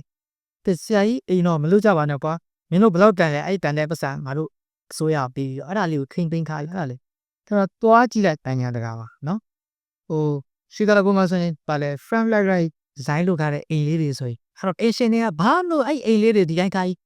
းကြစားအဲ့တော့ရင်တန်းစီကြီးရတယ်တခါသွားကြည့်ရင်ဒေါ်လာအစိတ်ပြရတယ်တန်းစီကြီးရလူတရားတော့အများတန်းရှိတယ်ဆိုအဲ့ဒီဝင်ငွေရှိတယ်ပဲတော့ tourism ကလည်းဒါကတော့တပိုင်းပေါ့ဗျာနော်ကျွန်တော်ငွေကြီးအရာပြောရင်လည်းတကယ်တော့မရှုံးလို့ပြောချင်တာပါပြောချင်တာ value လောက်တာဟောကျွန်တော်တို့အဲ့ဟာရဲ့ background နေနဲ့ဆက်နေတဲ့ခုန heritage ပဲဆိုတော့နော်အဲ့လိုတမိုးထားနေတာတွေကိုကျွန်တော်တို့ဘယ်လိုတမိုးထားလဲပေါ့နော်ပတ်စံရဟာခဏရမိုတက်ကတူဝင်သွားတပုတ်ပင်အဲ့ဒါကြီးတာခုတ်ပြီးတော့ထင်းလို့ရောင်းရရင်နဲတော့ပတ်စံဖုတ်ဘူးလို့ဘယ်သူပြောမလဲပေါ့ဟုတ်တယ်မလားနော်ဒီတပုတ်ပင်ကြီးလှတယ်လေလှတယ်ခဲအဲ့ဟာတပုတ်ပင်ကြီးပတ်စံကမရတာခုတ်ကောင်းလိုက်ပတ်စံရမယ်လို့သွားပြောရင်ဟောခမရပြဿနာရှိပေါ့ဟုတ်တယ်ဟာအဲ့တဘောပေါ့လှတယ်ဆိုတဲ့ဟာကြီးမှာတန်ဖိုးထားတယ်ဆိုတဲ့ဟာကြီးစတော့ဘလို့တန်ဖိုးထားပြစိတ်လုပ်တယ်ဆိုတာတန်ဖိုးထားတာပါပဲနော် art appreciation ဆိုအဲ့ art ကိုခမအဲ့အမှုပညာပစ္စည်းကိုခမဘလို့တန်ဖိုးထားတယ်ပေါ့တန်ဖိုးထားတဲ့ကပုံနဲ့ပြတဲ့ background နေဆိုတာရှိတယ်နောက်တစ်ခါဟိုကျွန်တော်ယုံကြည်ရတဲ့သူတွေကပြောတာပေါ့ခုနပြောတဲ့ critics တွေပေါ့နော်ကျွန်တော်တို့မသိ ခုနစစ်နဲ့ငင်းငန်းလေးလို့မိုနာလီဇာပကြီးကားတို့မွန်ထရီယယ်ဒီကားတို့ကိုလူပညာတောင်ကောင်းကောင်းနားလေသူတို့အဲ့လိုနားတဲ့ပညာရှင်တွေပေါ့ဗျာသူတို့တွေရတယ်တော့အမှတ်ပေးခဲ့တာဒီဟာတွေကတိတ်တောင်းရအဲ့တော့ဒါကြောင့်လည်းငွေကြီး value ကလိုက်လာနော် money တန်ဖို့ပတ်စံတန်ဖို့ကပါတက်လာအဲ့တော့တန်းနေဘလောက်ရတယ်ဘာညာဆိုတာတပါကိုလူတွေကလည်းဒါတွေကဘလို့ကောင်းအခုချိန်ဒီစစ်နေငင်းရဲဆိုတာဘလို့ကောင်းတာတော့ Warren Peace ဆိုတာ Leo Tolstoy ဆိုတာဘလို့ဘာညာဆိုတဲ့ဟာတွေကပြောတဲ့အခါကျွန်တော်အဲ့စာကိုစုံအောင်ဖတ်လို့မရပါနဲ့တော့အဲ့ဟာတန်မိုးထားနေရတိလားယုံရတခါလေးယုံရတော့ဗျာအဲ့လိုယုံပြီးတော့ကျွန်တော်နောက်ဆောက်လာပေါ့နောက်တစ်ချိန်တက်တော့ကျွန်တော်အဲ့ဟာကိုနားလည်လာတဲ့ချိန်ရယုံနေစာဥမာခဏအထေမေစီရဗျာတေးမေကိုယုံတာပေါ့မတဒါမလုံးနဲ့ဆိုရင်တော်ရင်တိုင်တော့ကအဖေမေကပြောတာဆိုရင်ယုံလိုက်ဘာဖြစ်လို့လဲဆိုငါဒီရွယ်ရောက်လာပြီ तू ကငါဒုက္ခရောက်မဲ့ကိစ္စငါမဟုတ်တာတကူဖြစ်သွားမဲ့ကိစ္စကိုငါ့ကိုကြောက်တွန်းတဲ့အလုပ်တွေငါအဖေလေးဘယ်တော့မှမလုပ်ဘူးလို့ကျွန်တော်တို့ကယုံအဲ့လိုကိုယ်တွေ့ကြုံတဲ့ယုံတဲ့အခါကျတော့ကိုယုံကြည်ရတဲ့သူကကိုယ်ဆရာပြောတဲ့အခါမှာယုံကြည်ရတဲ့အခါမှာကျွန်တော်တို့အဲ့လိုယုံလိုက်ရဲ့ယုံလိုက်ခါနောက်ကျတော့ဟုတ်သားပဲဒီပြောတာဆိုလည်းရှိပဲအခါတကြောက်လည်းမဟုတ်တဲ့ဟာလည်းရှိတော့ generation gap ပြီးဆိုတော့အဲ့မှာပေါ်လာတော့ရင်တော့ကိုတို့ပြောရင်အခုကျတော့ဒီလိုမဟုတ်တော့တဲ့ဟာတွေလည်းရှိနေဒါပေမဲ့ပြောတင်တာကျွန်တော်တို့မှာတခုခုအကဲဖြတ်တဲ့ခါနော်ကျွန်တော်တို့တခုခုအကဲဖြတ်အောင် appreciation လုပ်တယ်ဆိုတာလေ appreciate လုပ်တယ်ဆိုတာအကဲဖြတ်တာအကဲခတ်တာပြီးတော့မှကျွန်တော်တို့အဲ့ဒါကို value လုပ်တာပေါ့တန်ဖိုးထားတာအဲ့ဟာမှာလေအဲ့အချက်တွေကုန်ပါတော့ပေါ့ခင်ဗျားရဲ့အတွေ့အကြုံကလာတဲ့မြင်ဆိုရင်လည်းအမြင်ပေါ့တချင်း music ဆိုရင်လည်းအကြားဆိုရင်လည်းအကြားပေါ့ရုပ်ရှင်တို့ဟာမျိုးဆိုရင်လည်းရုပ်ရှင်တို့ဟာမျိုးပေါ့ performance တို့ဟာမျိုးဆိုတဲ့ဘယ်ဟာကိုပဲတည်ခင်ဗျားတွေ့ကြုံလာတယ်ခင်ဗျားသိတဲ့ကဲဖြတ်နိုင်မှုနဲ့ plus ခုနကပြောတဲ့ background တွေကိုသိတဲ့အခါပို့ပြီးတော့ရတာဥမာဘဲလေးသွားကြည့်တယ်ဆိုရင်ဥမာဘဲလေးစုံတဲ့ဘာဒီဘာဘဲလေးအကတို့ပဲဆိုအသိနာမည်ကြီးရတယ်သူတို့အဲ့လိုသူတို့ဆိုတဲ့အတန်နေနဲ့အဲ့လိုကားတဲ့ဟာတွေပါရဟိုချီကားလေးထောက်ပြီးတော့ပြုတ်တာခါတာသူ့ရဲ့ဘဲလေးရဲ့ background ကိုသိရင်ဒါကြောင့်သူကအဲ့ဟာတွေဆိုအဲ့ show တွေဆိုပေါ့ကာပွဲမစခင်ပါသူ့ရဲ့ဇလံဒီဟန်ကြောပြနော်ဒီဟာအဲ့နေရဘလို့ဘာညာဟောတချို့ Tchaikovsky တို့ music တွေပါဆိုရင်လည်းအဲ့လိုလာတယ်ဆိုတော့ပြောပြတယ်ဒီဟာကြီးကပါဒီဘီတိုဖင်ကဒီလုံးကိုဒီနှွေမှုရဲ့ကာလဟိုအောင်တော့ဘလို့ဆိုအဲ့တော့ background တည်တဲ့ခါမှာသူ့ကိုအကဲချက်တဲ့ထားမှာပို့ပြီးတော့အဲ့ဒါပို့ပြီးတော့သုံးဝင်လာတာပေါ့နော်ကိုပြီးတော့ထိရောက်တာရှိတယ် background ရှိတယ်နောက်ကဘယ်တော့ပြောတဲ့သုံးဝင်မှုပေါ့နော်တချို့ဟာလေးကအရန်သုံးဝင်နေဆိုတဲ့ဟာပေါ့နော်ဟိုအမ်ဘက်ကလေးတကူပဲဖြစ် coffee ကွက်ကလေးပဲဖြစ်သူ့မှာအဲ့အသုံးဝင်မှုလေးနဲ့တွဲနေတာပေါ့နော်လှတယ်ဆိုတဲ့ဟာနဲ့ဘလောက်ကရှော့သုံးလို့မရတာကြည့်ုံပဲဆိုတာရှိသလိုတချို့ကကြာသုံးရတဲ့ဟာရှိတယ်သုံးရတဲ့ခါမရှိရလှကမျိုးပေါ့ဒါလည်းလှအဲ့တော့ functional block ချင်တယ်နောက်တစ်ပါခုနvalue ကသူ historical background ကဘယ်လိုလဲပေါ့နော်နောက်တစ်ခါခုန sentimental ပေါ့နော်ဒါကြီးကတခြားသူမျိုးတွေခံစားနိုင်ရမှာခံစားနိုင်ကျွန်တော်တို့တွေပဲခံစားလို့ရတဲ့ဟာမျိုးရှိတယ်ဒီလားအဲ့ဒါကျွန်တော်တို့ဘာဆိုဗမာကြီးကျွန်တော်တို့နိုင်ငံသားတွေပေါ့နော်တနေရာကိုသွားတဲ့အခါမှာ AR မြစ်ကြီးကိုမြင်တဲ့အခါတော့ကျွန်တော်တို့အဲ့ sentimental value ပေါ့အဲ့ AR မြစ်ကမကြီးကိုဆင်းသွားရင်ဟိုအထူးသဖြင့်ကတာတို့ရွှေကူတို့ဆိုရင်အဲ့မြစ်ကြီးကစီးညာလားအဲ့မှာပဲရေချိုးကြတာဟုတ်မြို့တင်မြို့သားတွေဆင်းပြီးဆိုကျွန်တော်တို့ကတာရောက်တယ်ဆိုအဲ့မှာဆင်းရေသားချိုးရပါတယ်အရသာကွာမတူငါတို့မြစ်ကြီးပေါ့ဟိုးတကြီးနာဟိုးအပေါ်ကနေပြီးတော့အစင်းလာလိုက်ကပို့အောက်ဆုံးဟိုပြန်လို့တော့ရွေးမြစ်တို့ငါတို့ဖြစ်သွားတဲ့အထိနော်ပသိမ်ဘက်ကဆင်းတယ်မော်လမြိုင်တွန်းလုံပုတာဘက်ကဆင်းတယ်ဘိုးကလေးဘက်ကဆင်းပြီးတော့ပြင်လေတဲ့ဝင်တဲ့ဒီကြီးကငါတို့ကမှပြီးဖြတ်သွားတယ်ဆိုတဲ့ခမအဲ့ statement value ရှိရလေဆိုတော့အဲ့ Airbnb ကိုခမအဲ့မြေကိုထိနေရတာတော့အရသာတစ်ခုပေါ့နော်အဲ့မှာ value တစ်ခုရှိရောချင်တာအဲ့တော့အဲ့ဒီလို sentiment value တွေပိုက်ဆံလည်းပါပါတယ်နော်ပိုက်ဆံတန်ဖိုးရှိတဲ့အခါမှာလည်းခုနပြောတော့ပိုလာပေါ့ဗျာအဲ့လိုမျိုးပေါ့နော်ဈေးပိုကြီးရဲဆိုရေဟုတ်တယ်ဒါတော့တကူတော့ထူးတော့အကောင်းလို့ပေါ့ဗျာအဲ့လိုလေတတ်မှတ်လဲလို့ရတဲ့ဟာတွေလည်းရှိပါတယ်ဒါလည်းညင်းကြံမရှိပါဘူးတပတ်တော့လူတွေအများကြီးကကြိုက်တယ်ဆိုရဟာကောတခုဘူးလေပတ်တော့မှာဒါရေတလောက်ဈေးကြီးနေဆိုတော့သူ့စစ်မှာတခုရှိလွယ်ကူကျွန်တော်တို့ကပြစ်လိုက်တာမဟုတ်ဈေးကြီးလဲသုံးမရပါဘူးကွာဂျာလေးရဆို ဒါပေမဲ့ဈေးပကြီးပဲနဲ့လာတာတွေလည်းအများကြီးရှိဟုတ်တယ်မလားကျွန်တော်တို့ကဘလို့ခံသားလဲဆိုတာပဲရှိအဲ့တော့ပြန်ကောက်ပြောခုနပြောတဲ့ value ဆိုတဲ့မှာတကယ် art value ဆိုတာတစ်ခုရှိတယ်အဲ့ဒါက composition တို့ productivity ဖြစ်တာပဲเนาะခုနline စီ color တွေ length ပေါင်းနေနဲ့ဥမာဘယ်လိုလဲပြောနိုင်ဓာတ်ပုံလေးတစ်ပုံတူပြီးတော့ရာအမိုက်ပုံကြီးအေးမှာမိုက်ပုံတစ်ချမ်းနဲ့ရိုက်တာဟိုကနေရဖြာပြီးမျက်စိတော့မှမြင်ကြည့်လိုက်နေရနေအောင်ထိုးထားတော့အဲ့ဟိုဟာလေးဂျားတွေကနေတော့ plain ခွန်တွေပါဂျားတွေကနေနေတော့အဲ့နေကြီးလေးကကြာနေတော့ခိုးပရိုက်ကလေးတစ်ဖက်ကပြန့်ရဲ့တစ်ဖက်ကအကောင်နော်နှစ်ခုကစောင်းစောင်းလေးလဲနေအဲ့ဘေးမှာငါးရိုးလေးတွေထွက်နေပါဆိုဘာမဟုတ်အဲ့ဒါပိုက်ဆံရပြောဘာမဟုတ်လေဟုတ်တော့ပါခင်ဗျားလည်းအဲ့လိုဟာမျိုးဒါပေမဲ့တော့အဲ့ဓပုံစံဟဲ့နေပြီးပေးချပြီးအဲ့တော့ဓပုံနေနဲ့ရိုက်တဲ့ဟာနေအောင်ကြနေတာအဲ့အလင်းပေါင်နေအဲ့ငါးရိုးအဲ့ခုတ်ဖနက်စုပ်ဟိုဘက်ကပလင်းကုန်ထိုးထောင်ဖြစ်နေတဲ့ဟာကြီးအကုန်လုံးကသူ့ composition နဲ့သူကဒီချိုးကြနေမှာအဲ့ art value တခုရှိတာအဲ့ဒီလို value ရှိရယ် functional value ရှိရယ်ခုန historical အရာเนาะ background ရရှိရယ်ခုနလိုနားလေတက်ကြွသူတွေကဒါတော့ဟုတ်ပြီကျွန်တော်တို့ရဲ့ဆရာကြီးရပါဟာတကယ်ကောင်းတဲ့ဒီဇိုင်းနဲ့လို့ပြောလိုက်တဲ့အခါကျွန်တော်တို့ချက်ချင်းတော့မသိသေးဘူးဒါပေမဲ့အော်ဒီမိုနယ်လီတာတခုတော့ကောင်းတာရှိမှာပေါ့လေခဏပိန်ထားလိုက်တာမျိုးပေါ့ Bible လည်းဖြစ်နေဒီလို value ထားတော့အဲ့တော့အားလုံးပြန်ချုပ်ပြောရင်တော့ preset မင်းလည်းလွတ်ချင်တယ်ဆိုရင်မင်းလည်းကြည့်ပေါ့ထားပဲပွားဗတိထားပြီးကြည့်တော့ပြောကြည့်ဆိုကြည့်လိုက်တာမဟုတ်ထန်ထားလိုက်တော့တကယ်အကဲဖြတ်တာပေါ့မြင်မဲ့ကူမြင်လိုက်ခါသူကတမယာရောက်သွားစေတွေ့ပါတယ်အခုခစ်ဆိုပူတော့များပြီဟုတ်တယ်ငါစအိတ်ကလေးတလောအားစားအခန်းလေးတစ်ခန်းအားစားခောက်ဆွဲဆိုင်လေးတစ်ခုလည်းဝင်သွားတာလားကော်ဖီဆိုင်လေးတစ်ခုလည်းဝင်သွားတာအားစားအိမ်တစ်လုံးနဲ့ဝင်သွားတာအားစားဒီဘုတ်က apartment နဲ့ condo အခန်းလေးတစ်ခုတော့ဝင်သွားသူ့ lobby တော့ hotel lobby တော့ဝင်သွားတာအားစားကြည့်လိုက်တာနဲ့ကစိတ်ကတခုခံစားလိုက်အေးချမ်းသွားတာဟာတခါတည်းတကယ်တဘာဝနေစက်တက်နေတာကို architecture မှာဆိုရင်တော့ဘာလဲorganic architecture လို့ပါတော့ဒီလိုမျိုးတွေနော် stain လို့ပါအဲ့လိုတွေ့ရတဲ့ဟာတွေကိုတွေ့လိုက်ရင်ခဏလေးရက်လိုက်ပြီးတော့တတိလေးနဲ့ကြည်တော့တတိထည့်ပြီးတော့ကြည်တော့ဒါတော့မြင်ဒါလေးကြောင့်ဖြစ်မယ်တရားလေးအဲ့ဟာပဲကဲအဲ့လိုချက် ခြုံပြောရရင်တော့ art pieces art ဆိုတဲ့အတိုင်းပဲ art ရဲ့ basic rule တွေ theory တွေကတော့ကျန်နေတည်ထား ဟုတ်ရဲ့အဲ့ဒါတော့ pieces ရဲ့အပိုင်းမှာကြတော့ဒီ background value တွေရှိမယ်နောက်ပြီးတော့ဒီ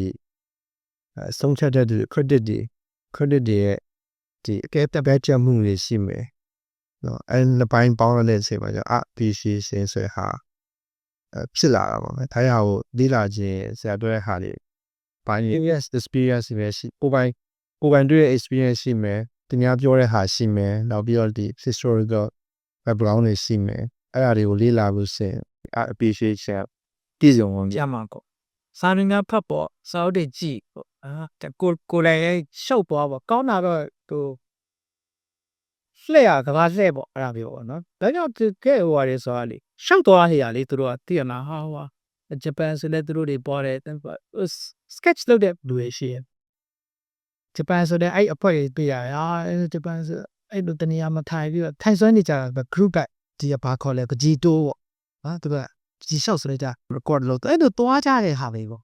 stop ပဲဆိုအဲ့ဘာဘယ်ညာကြီးလှလဲဆိုတော့ရှောက်ကြည့်တာပေါ့နော်ငါတို့ပြည်လာကြည့်ရပေါ့ခုဒီအောက်ထဲတွေလည်းစဉ်းကြည့်တယ်ဗျာပရမလာပါစကူဘာဒိုင်ဗင်တို့ပါတော့စားအိုးဒီ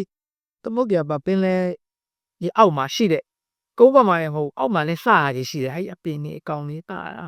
မကြည့်ရတာအဲ့တော့ကြည့်ရမယ်များများကြည့်ရပေါ့ဗျာများကြည့်ရအောင်များကြည့်အဲ့များများအတဲချက်ပေါ့များလို့ခေါ်များခံစားပေါ့ဗျာများ value လို့အဲ့စိန်အဲ့ဒီလောက်ကဖြစ်တော့အဲ့မဲ့လူတိုင်းကတော့ခုနကတစ်ချိန်မှာတော့ကျွန်တော်တို့ရဲ့ဟိုပါပေါ့နော်ကမာကြီးရဲ့နိုင်ငံရေးအခြေအနေပါနေရတည်ငြိမ်ဖြစ်လာလို့တင်ညာရေးစနစ်တွေပိုင်း design ဒါတွေကဦးလာတန်းမှာစပြီးတော့ပြိုးရမယ်ဟာတွေပေါ့အေးဟာမိကညာတစီရေးစာလှပဆိုတဲ့ချစ်တဲ့အောင်ပစောဝါကြီးချစ်ခင်တဲ့အောင်ညံ့မိုးတဲ့အောင်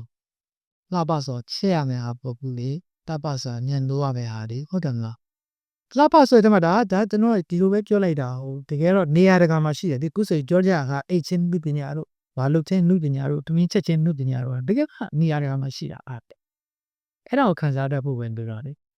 ချက်စီးတာတော့အနုပညာမဟုတ်ဘူးပေါ့ရတာ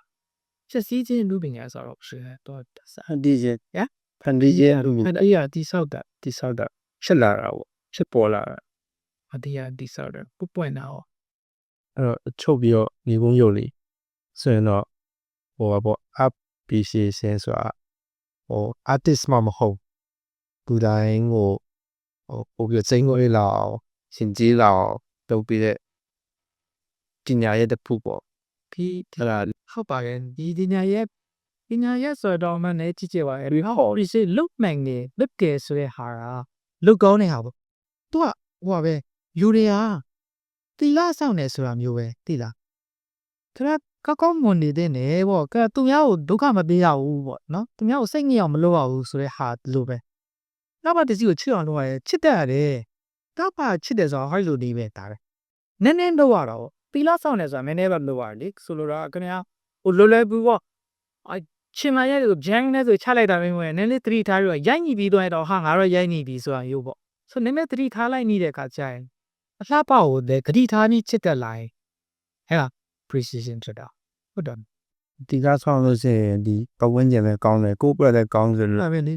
လူတအုပ်ချင်းစီပါလေဒါကတော့ moral standard ပေါ့နော် moral standard ဆိုတော့လူတော်ပေါ့လူရအဲ့လိုအထီးကတော့ကြာနောက်ဆုံးကျတော့ဒီဘာသာတိုင်းမှာလည်းရှိပါတယ်ဘာသာမဲ့ဆိုတဲ့သူတွေပါလည်းရှိခင်ဗျာဟိုဘာမလို့အောင်ညာမလို့အောင်ဆိုတာဒီအကုန်တော့ဘယ်ကောမှာအခြေတည်ရလဲဆိုခင်ဗျားမှာစာနာတတ်တဲ့စိတ်ရှိဖို့တော့ empathy ပေါ့နော်သူများကိုစာနာတတ်တာသူများကိုနာကျင်အောင်မလုပ်တာသူများကိုမစ်နာအောင်မလုပ်တာသူများစိတ်ညစ်အောင်မလုပ်တာသူများပျော်ရွှင်နေတာကိုကိုကပျော်တတ် ရတဲ့နဲ့ လူတွေပျော်နေကြည့်ရတာကိုကပျော်နေတာဟာမျိုးပေါ့ဒီကောင်လေးကဘာလို့ပျော်နေရလဲဆိုရင်ကိုယ့်စီမှာတက်တနာရှိနေတိလားနော်ဟုတ်တယ်ဟာဆိုလိုတာဟုတ်တယ်မသူများကိုဒုက္ခပေးတဲ့သူပျော်တာဟုတ်ဘူးလေဆိုလိုတာသူများကိုဒုက္ခမပေးရဘူးလေသူဒုက္ခပေးတာဟုတ်ဆိုလိုတာလူတွေကိုပျော်စီချင်တာလူတွေကိုဒုက္ခမရောက်စေချင်တာလူတွေကိုဒုက္ခရောက်တဲ့သူကိုတော့ကျွန်တော်တို့မကြိုက်ဘူးဒါတော့သဘာဝကြအဲ့လိုဖြစ်ရပါလေလူတွေဒုက္ခပေးနေတဲ့သူတွေလူတွေကိုတက်ဖြတ်နေတဲ့သူတွေကိုကျွန်တော်တို့မကြိုက်ဘူးဒါကဥပဒေရလည်းမကြိုက်ဘူးကျွန်တော်တို့လူချင်းရလည်းမကြိုက်ဘူးကျွန်တော်အဲ့အရာမျိုးတွေကိုမကြိုက်ဘူးပေါ့ဗျာအဲ့တော့ကိုကဘာလို့လဲဆိုကျွန်တော်တို့ကကိုမိသားဒေါက်တာသားထောင်းရတယ်ဦးဒေါက်တာကန်ထောင်း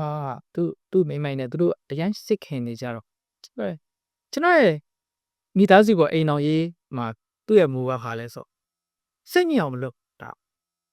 သူမိမကိုသူဘယ်တော့မှစိတ်ညစ်အောင်မလုပ်သူမိမလည်းသူ့စိတ်ညစ်အောင်မလုပ်ဘူးဆိုပြီးအဲ့ချိန်များပို့ပြီးတော့တရားကိုစိတ်ညစ်အောင်လုပ်ရင်စိတ်ညစ်စရာဖြစ်ပြီပေါ့အဲ့တော့စိတ်ညစ်အောင်မလုပ်ဘူးပေါ့အဲ့တော့ဟဲ့ပြောနေနေဘာဖြစ်ဘူးအဲ့လိုမျိုးဖြစ်ရပါလေဟိုအဲ့ဒီဟာကအခြေခံလေအဲ့ဒီဟာသူများကိုနာကျင်အောင်မလုပ်ချင်တာသူများကိုဟာလာချစ်ခင်နဲ့စိတ်နဲ့ပဲကြည်တာသူများကိုကြော်ရွှင်စေချင်တာအဲ့ဒီဟာကိုမွေးရအောင်အဲ့ဒါ precision ဆိုတာဒါပဲကဘာကြီးကိုရှနေတာမြင်နေတာရာဟုတ်တယ်မလားဒီရုပ်ဆိုးကြီးတန်းတာတွေမဖြစ်စေချင်တာရာခုနကဘုံတွေကျဲနေတာတွေဟိုတွေမဖြစ်စေချင်တာရာမဖြစ်ချင်ရဟောအဲ့တော့ဘယ်လိုလုပ်မလဲဆိုတဲ့ဟာတော့ပြဿနာ issue တစ်ခုပေါ့နော်အဲ့ဒါကတော့အဲ့အကြောင်းကိုတက်ဆွေးနွေးရမယ့်ဟာကြီးလေအဲ့ issue ကခုကတော့လူတွေမှာအဲ့ဒါဘာကြောင့်ရေးကြည့်လဲအဲ့ဒါဆောင်ရေးကြည့်တာပေါ့ ရတဲ့ဟာကိုမထက်စီအောင်ရပြမိုးထားတော့ကိုလည်းတက်မိုးထားတက်လာ အဲ့ဒါတော့မှာပေါ့ကိုလည်းတဟိုးထားတဲ့ဟာကိုပညာမချက်စီအောင်ပတ်စီတယ် ဒီလူတွေဘာလို့ပြောနေရလဲဆိုပြီးကိုကမနာလို့ရှိရင် ဟုတ်တယ်လေအဲ့ဒါလေခုဖြစ်နေတယ်ဆိုတာအဲ့လိုလေပြတ်မလားဟာ तू က မာလာပြော မြာဒီခေါင်းဆောင်နဲ့ဒီလူတို့နဲ့တဲတန်ခေါက်ညီပါလားဆိုရင်ကြည့်ပြရဘူးကွာဒီလိုဘာနော်ငါတော့ကမှချစ်နေပေါ့နော်ဒီလူတွေတော့ဒုက္ခဒီလူတွေကဒုက္ခရောက်မှဖြစ်မယ်ပေါ့ဟုတ်လားဘုံသွားကျဲလိုက်ဦးပါဆိုရင်တော့တက်ကနာအဲ့လိုလူတွေဆိုတာတည်တယ်အဲ့လိုလူတွေကသူတို့ကအားတပည့်ဆေးနေပါသူတို့မရှိခဲ့ဘူးအဲ့ဒါကိုပြီးကြတယ်ပြအဲ့ဘုံသွားကျဲနေတဲ့လူတွေကသူကပြီးရသူတို့စီမှာဟဲ့လို့သွားကျဲလိုက်ဆိုတာကခဏကျဲနိုင်တဲ့အသေးနှလုံးဆိုတာကခုနတို့အလှပတို့ဘာတို့အနုပညာပစ္စည်းတို့တိကိုမတိတဲ့သူသူချောမှဟိုပါလေထန်တလန်တို့ဘာတို့မှာတရားကြောင်းလေးဆိုချက်ကြောင်းလေးဆိုချစ်စရာရခုနဟိုတမျိုးနဲ့ရဟာဆေးကြုံတို့ဘာတို့ဆရာဝန်မိသားစုပါ ဘဝရအရန်သူတို့ကသူတို့ဖြစ်နေတဲ့ဟာကိုလေအဲ့တော့သွားပြီးတော့ကိုလှုပ်တာလေးကြတော့ဟာရှိလို့ပေါ့နော်အဲ့တော့ခဏတော့အဲ့ဒါတော့ issue ကတက်တစ်ခုဖြစ်နေရတော့တက်လောက်ရမယ် issue ပေါ့ရတခုကတော့ကျွန်တော်တို့ရဲ့ဟာတော့ကျွန်တော်တို့တက်နိုင်နေရတော့ကိုကိုပတ်ဝန်းကျင်ကိုအဲ့ဘာရမ်းတော့မယ်တစ်ချိန်မှာတော့ကျွန်တော်တို့လူကအများအားဒီလိုရင်းတော့မတော်ဘူးပေါ့ရကပိုင်းပြတ်သွားရင်တော့မသိဘူးပေါ့ဒီကြားမှာပြန်တော့ကျွန်တော်တို့ကိုနိုင်ငံတန်ခူတော်နဲ့ဟာနိုင်ငံရေးစနစ်တစ်ပြောင်းနိုင်တဲ့ဟာမျိုးကြာရင်တော့ပညာရေးစနစ်ထဲမှာဂိုင်းမျိုးတွေပါတော့လို့ဒါမှအဲ့လိုခုနလိုဟိုဂုံးကျဲမဲ့လူသက်တဲ့လူတွေကိုဘုံမွေးထော်ရော့တော့ပြီလားအဲ့ပညာရေးစနစ်မှာအဲ့ဒါတွေကအရန်တာပေါ်မယ်ဟာဟုတ်ပါ ကဲဒီမှာ ဟိုအရင်ကစင်ဆာလွတ်ပေါ်ရင် စီးစမှာ